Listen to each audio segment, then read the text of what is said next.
ਜਿੰਦ ਜਾਨ ਪਾਕਿਸਤਾਨ ਜੀ ਐਵੇਂ ਭੁੱਤ ਰਿਹਾ ਹੈ ਜੇ ਮੋਦੀ। ਤੁਹਾਨੂੰ ਮੈਂ ਇੱਕ ਗੱਲ ਦੱਸ ਦਿਆਂ, ਇਹ ਸਿਰਫ ਔਰ ਸਿਰਫ ਇਸ ਚੱਕਰ 'ਚ ਹੈਗਾ ਕਿਉਂ ਕਿ ਅਸੀਂ ਅੱਜ ਤੱਕ ਸਾਡੇ ਮੁਲਕ ਦੇ ਗੱਦਾਰਾਂ ਨੇ ਨਹੀਂ ਸਾਨੂੰ ਚੈਨ ਲੈਣ ਦਿੱਤਾ। ਸਾਡੀਆਂ ਬਹਾਦਰੀਆਂ ਸਾਡੇ ਵਿੱਚ ਹੀ ਰਹਿ ਗਈਆਂ। ਕੀ ਜ਼ਰੂਰਤ ਹੈਗੀ ਸੀ ਕਸ਼ਮੀਰ ਚਲੇ ਜਾਂਦਾ ਇੰਡੀਆ ਕੋਲ। ਜਿੰਦ ਜਾਨ ਪਾਕਿਸਤਾਨ ਜੀ, ਤੁਹਾਨੂੰ ਹਕੀਕਤ ਕਹਿ ਰਹੇ ਹਾਂ, ਕੋਈ ਮਾਮਲਾ ਨਹੀਂ ਸੀ ਐਸਾ ਹੈਗਾ।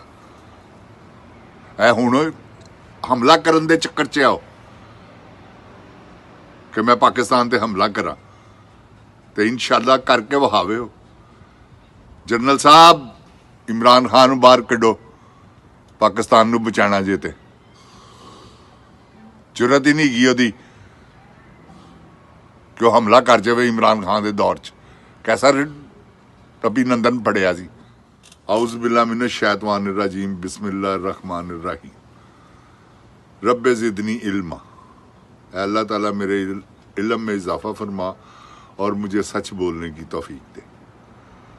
अस्सलाम वालेकुम जिन जान पाकिस्तान जी। ओए गोली क्यों चलाई हो ऐ दस।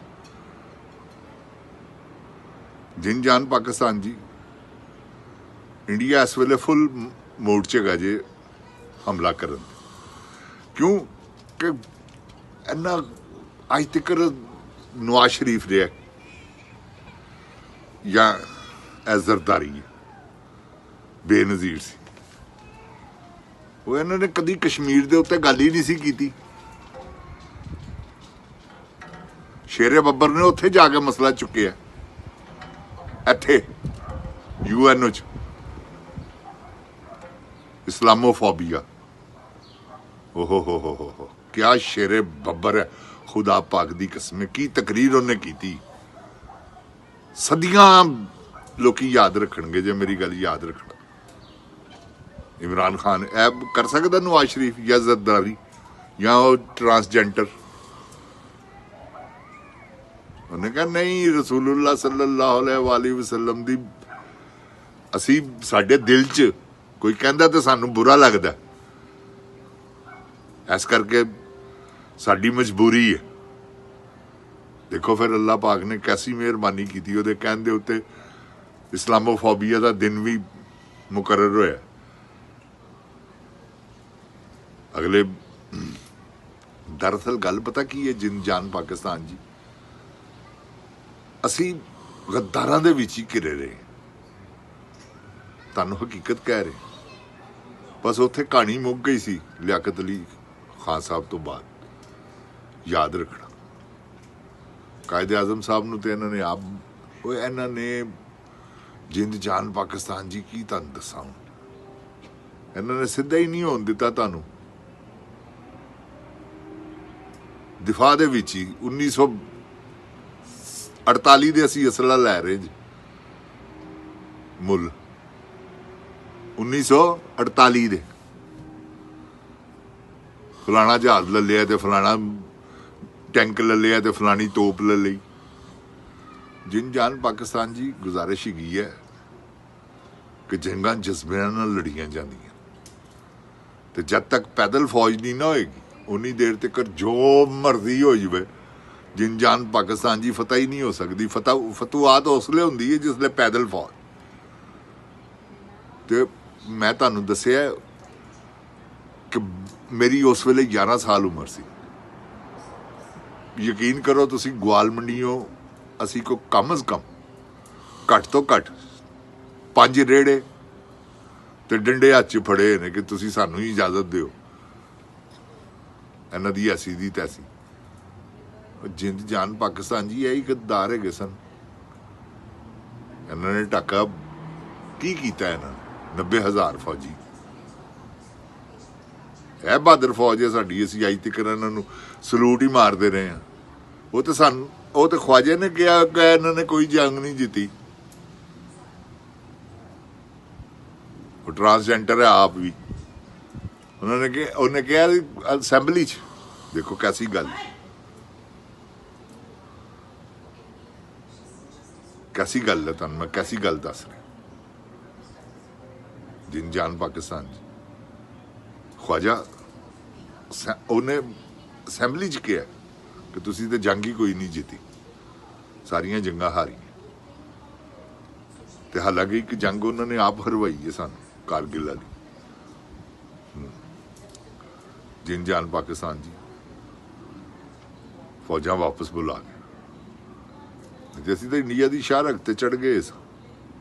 हुण वो हमला करन टुरिया है ते करके दिखावे हमला। कर ओए मोदी, बगैरत मारिया बगैरत बचिया। देखना तन मैं गौरवारिया की बगैरता तेरा ना है। बड़ी बकवास की है तू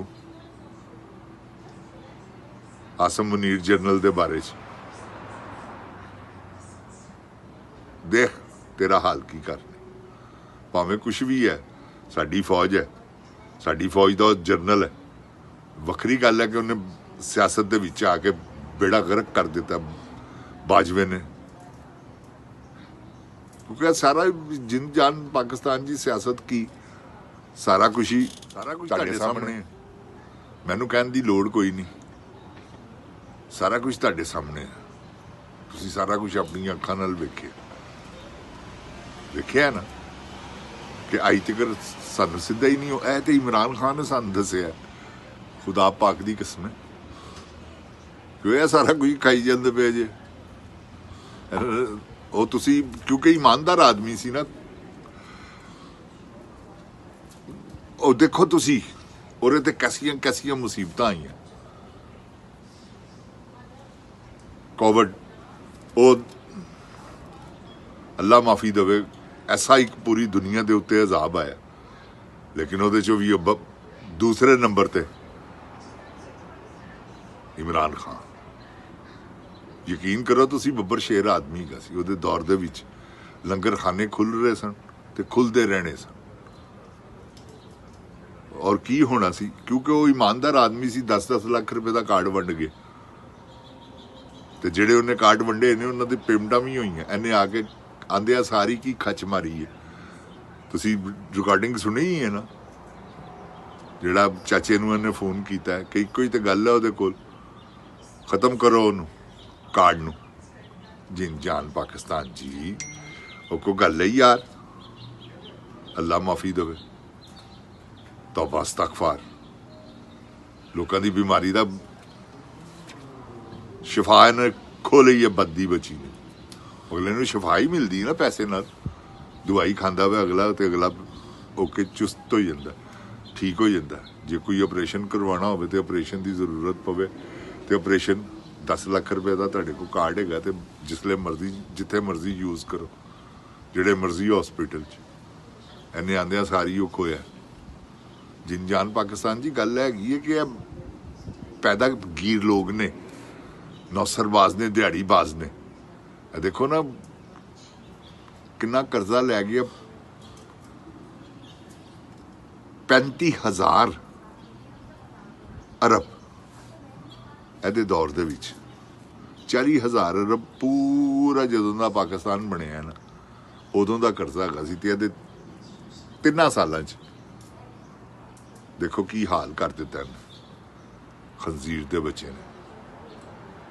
जिन जान पाकिस्तान जी हाल भैड़ा उस वेले होया साडा जिसले बाजवा एक्सटेंशन मिली, उत्थे साडे नाल ज़्यादती हो गई। यकीन करो तुसीं, वो बड़ी वड्डी इमरान खान गलती कर गया, बस होर कुछ भी नहीं है। इमरान खान ने की गलती करनी है, तुहानूं पता दौर ही इन्हां ने ही सारा कुछ, इन्होंने उन्हें चुक के बाहर मारे। वो अपनी डायरी फड़ के तो बाहर निकल रहे हैं। वह देखो कैसी गल है यार, की बब्बर शेर आदमी। उन्हें कहा पाकिस्तान च कोई है रह तो नहीं गया जिहड़ा मेरा मुखालफ नहीं। ਉਹਦਾ की मतलब सी, मुखालफत कादी सी? पाकिस्तान नाल मुखालफत सी। जिन जान पाकिस्तान जी, उन्होंने तो अल्लाह ने इज्जत ही पाकिस्तान तो दी है। पाकिस्तानी क्रिकेट चो अल्लाह ताला ने उन्होंने कप्तान बनाया, अल्लाह ताला ने उन्होंने कप जितवाया ਉਹਦੇ ਕੋਲੋਂ। उस तो बाद अज तक नहीं जित सके। देखो ना जिन जान पाकिस्तान जी, कुछ चीज़ां ऐसियां होंदियां जिन्हां दे उत्ते अल्लाह राजी होवे। कुछ बंदे ऐसे होंदे ने ते अल्लाह राजी है। ਤੁਸੀਂ ਯਕੀਨ ਕਰ ਲਓ ਮੇਰੀ ਗੱਲ ਦਾ, ਮੇਰੇ ਭਰਾ ਹੋ, ਮੇਰੇ ਬੱਚਿਆਂ ਵਰਗੇ ਹੋ। ਇਮਰਾਨ ਖਾਨ ਦੁਬਾਰਾ ਮਾਂ ਨਹੀਂ ਪੈਦਾ ਕਰੇ ਯਾਰ। ਉਹਦੀ ਮਾਂ ਨੂੰ ਕੈਂਸਰ ਹੋਇਆ, ਉਹਦੇ ਨਾਲ ਉਹ ਫੌਤ ਹੋ ਗਈ। ਉਹਨੇ ਕਿਹਾ ਮੈਂ ਕੈਂਸਰ ਹਸਪਤਾਲ ਬਣਾਉਣਾ। ਤੇ ਜਵਾਨ ਦੇ ਬੱਚੇ ਨੇ 1 2 3 ਉਹ ਹੁੰਦਾ ਕੋਟੇ ਵੀ ਸ਼ੁਰੂ ਹੋ ਜਾਣਾ ਸੀ। ਯਕੀਨ ਕਰੋ ਤੁਸੀਂ, ਕਿਉਂਕਿ ਉਹ ਆਪ ਨਹੀਂ ਸੀ ਨਾ ਖਾ ਰਿਹਾ, ਉਹ ਖਰਚ ਕਰ ਰਿਹਾ ਸੀ। ਨਮਲ ਯੂਨੀਵਰਸਿਟੀ, ਅਲ ਕਾਦਰ ਯੂਨੀਵਰਸਿਟੀ, ਦੇਖੋ ਇਹਨਾਂ ਨੇ ਆਂਦੇ ਆ ਸਾਰੀ ਅਲ ਕਾਦਰ ਯੂਨੀਵਰਸਿਟੀ ਜਿੱਥੇ ਸੀਰਤੁਲ ਨਬੀ ਪੜ੍ਹਾਈ ਜਾਂਦੀ, ਉਹ ਖਤਮ ਕੀਤੀ। ਐਸੇ ਕਰਕੇ ਮੈਂ ਤੁਹਾਨੂੰ ਕਹਿੰਦਾ दैरिए ने जिंद जान पाकिस्तान जी, अल्लाह ਨੂੰ ਵੀ ਨਹੀਂ ਤੌਬਾ ਨੌਜ਼ ਬਿੱਲਾ ਮੰਨਣ ਵਾਲੇ ਸ਼ੱਕ ਚ ਹੈਗੇ ਨੇ। ਸਮਝ ਗਏ ਹੋ? ਅੱਲਾ ਨੂੰ ਮੰਨਣ ਵਾਲਾ ਹੋਵੇ ਤੇ ਇਹੋ ਜਿਹੇ ਜ਼ੁਲਮ ਕਰੇ ਸਿਪਾ ਸਲਾਰ। ਬੋਲੋ, ਜਵਾਬ ਜ਼ਰੂਰ ਦੇਣਾ। ਉਹ ਤੁਸੀਂ ਦਿੰਦੇ ਹੋ ਬੜੇ ਬੜੇ ਪਿਆਰੇ। ਅੱਲਾ ਤੁਹਾਡੀ ਸਾਰਿਆਂ ਦੀ ਖੈਰ ਕਰੇ। ਜਿੰਦ ਜਾਨ ਪਾਕਿਸਤਾਨ ਜੀ। ਗੱਲ ਹੈਗੀ ਹੈ ਕਿ ਇੰਡੀਆ ਹਮਲਾ ਕਰਨ ਟੁਰ ਪਿਆ ਹੈ ਤੇ ਜਿੰਦ ਜਾਨ ਪਾਕਿਸਤਾਨ ਦੀ ਆਵਾਮ, ਖਾਸ ਕਰ ਲਾਹੌਰ ਤੇ ਉਹਦੇ ਚ ਜਿਹੜੇ ਬੱਬਰ ਸ਼ੇਰ ਹੈਗੇ ਨੇ, ਫੌਜਾਂ ਕੀ ਹੁੰਦੀਆਂ ਨੇ, ਐਸੇ ਅੱਲਾ ਨੇ ਬਹਾਦਰ ਮਾਂ ਨੇ ਪੈਦਾ ਕੀਤੇ ਨੇ। ਲਾਹੌਰ ਚ ਐਸੇ ਬਹਾਦਰ ਜਵਾਨ ਨੇ। ਇੰਡੀਆ ਦੀ ਐਸੀ ਦੀ ਤੈਸੀ ਕੀ ਕਰ। ਓਏ ਗੌਰਵ ਵਾਰੀਆ, ਸੁਣੋ ਮੇਰੀ ਗੱਲ, ਮੈਂ ਤੁਹਾਨੂੰ ਇੱਕ ਗੱਲ ਦੱਸਾਂ, ਛੇੜਨਾ ਬੈਠਣਾ ਮੋਦੀ, ਛੇੜਨਾ ਬੈਠੀ ਜੰਗ, ਤੇਰਾ ਹਾਲ ਬੁਰਾ ਕਰ ਦਿਆਂਗੇ। ਇਹ ਤੈਨੂੰ ਦੱਸਦੇ ਆ, ਅਜ਼ਮਾ ਕੇ ਦੇਖ ਲੈ। ਅੱਗੇ ਕੀਤਾ ਨਹੀਂ ਅਭਿਨੰਦਨ। ਜਿਨ ਜਾਨ ਪਾਕਿस्तान जिंदाबाद, जिन जान पाकिस्तान दी आवाम जिंदाबाद, इमरान खान जिंदाबाद। अस्सलामु अलैकुम।